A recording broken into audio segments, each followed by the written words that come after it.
Welcome back. We have this month's teacher highlight, Mr. Henry. Hello. So first, I'm gonna ask you some more generalized, basic questions, and I'll ask you some detailed ones, personal ones. Okay. All right. We're gonna start off with how many years have you been teaching? I have been teaching since 2010, so this will be my 15th year. Wow. 14th year, 15th when I'm done. That's a while. It's longer than I sometimes believe because I've been here the whole time, though. I taught at Holton for 7 years, and then now I'm here. So Well, that's perfect, because I was gonna ask that. exactly. Why did you decide to become a teacher? Ooh, that's a good question. So I went to college knowing I was going to go to K-State. Didn't really have any idea what I wanted to do. Kind of came in with the attitude that I could kind of do whatever I wanted to. And I went to college to kind of find an avenue of something that I really enjoyed. And took some general classes my first year and a half, 2 years. And all during this time, I was actually helping Mr. Childs in the summer.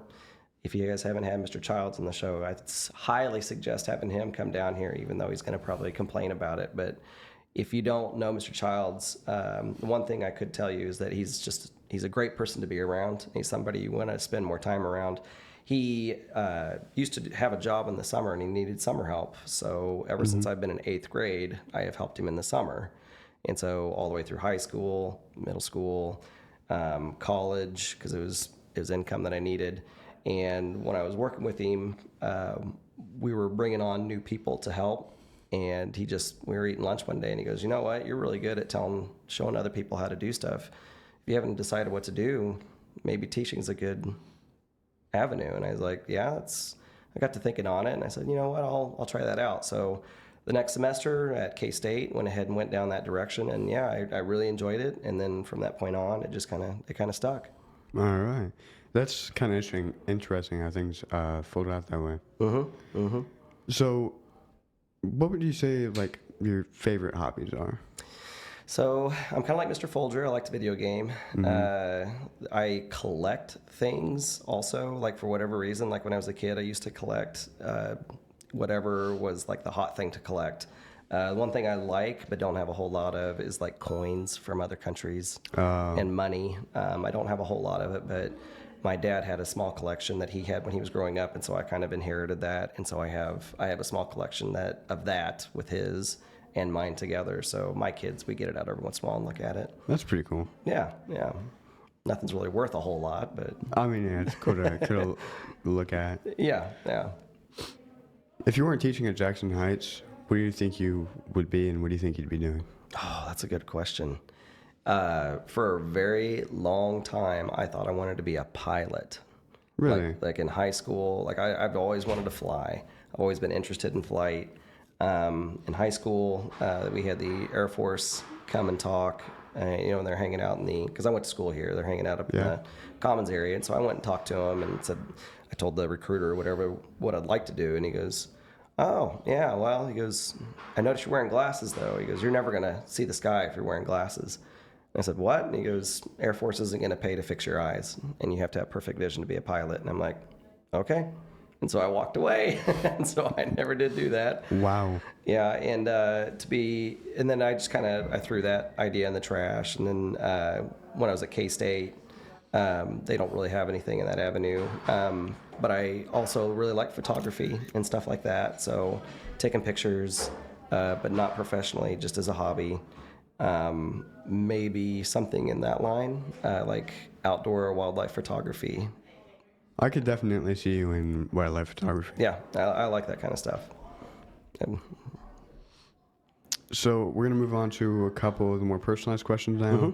So being an alumni of Jackson Heights, how would you say that impacts your view of working at the school? It's funny because when I interviewed, they were of two minds to want to bring me on. And they're like, well, you're from the area, you're homegrown.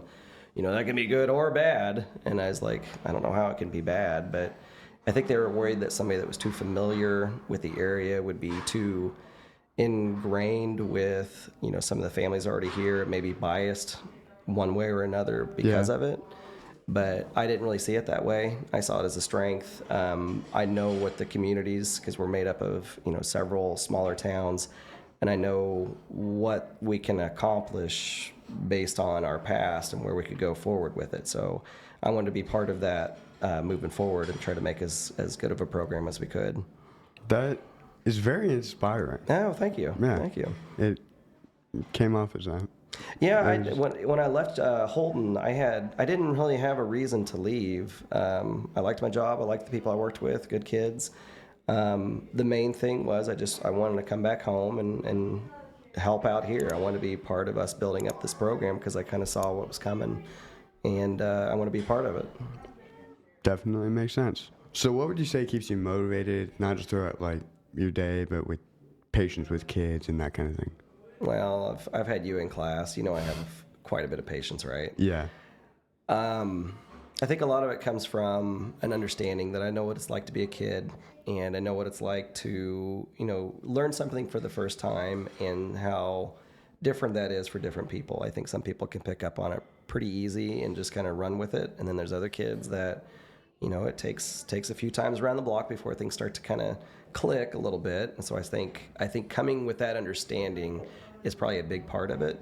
And then as a teacher, your job is to teach. And so when I see somebody isn't getting it for the first, couple times, you kind of have to come at it from a different angle. And so that's all part of the playbook. If you want something to work out right, you kind of got to try it in different ways and then exhaust all of your resources, because your goal is that everybody gets it at the same capacity, and you want everybody to understand it when they leave your classroom. And motivation as a teacher in general,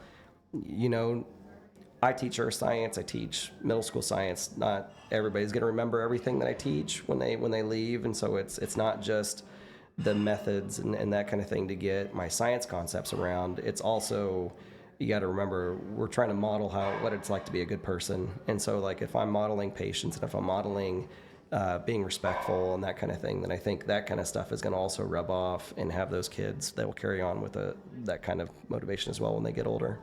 That definitely makes sense, and it's always good to have a patient teacher. I always see it as unfortunate when a student that's actually trying is looking around and a bunch of kids are abusing that patience, either to get on the teacher's nerves or to do whatever they want. I hate to see it. Yeah, it's a balancing act. Every teacher kind of has a different culture in their classroom. It depends on the day in the group. There's a level of chaos that is okay or acceptable by some teachers, and that can vary on day to day. But in my classroom, that level can be pretty high, but it also depends on what we're doing in class, and if we're still getting the task done and everybody's getting that main focus goal finished, then we're okay. We can always bring it back in. If it ever bubbles up to a point where I don't think I can reel it in, that's where we start getting in trouble a little bit. All makes sense. Mm-hmm. So what would you say is like one of the funniest teaching moments you've had in your 14 years? So in my classroom, I have a pretty big like glass box, basically, and we call it my museum because I didn't have anywhere to put my rocks and like my fossils and stuff for class. And so in Henry's museum, I've got fossils and I've got rocks and I've got this and I've got that. Well, I had a student several years ago who might have been literally the funniest kid I've ever been around, but also to a fault. Like he didn't know when to reel it in a little bit. And in my classroom, I don't have any carpet, and if they wanted to bring in like food or snacks, they just had to ask beforehand. That's fine, but it's only a problem when it becomes a problem.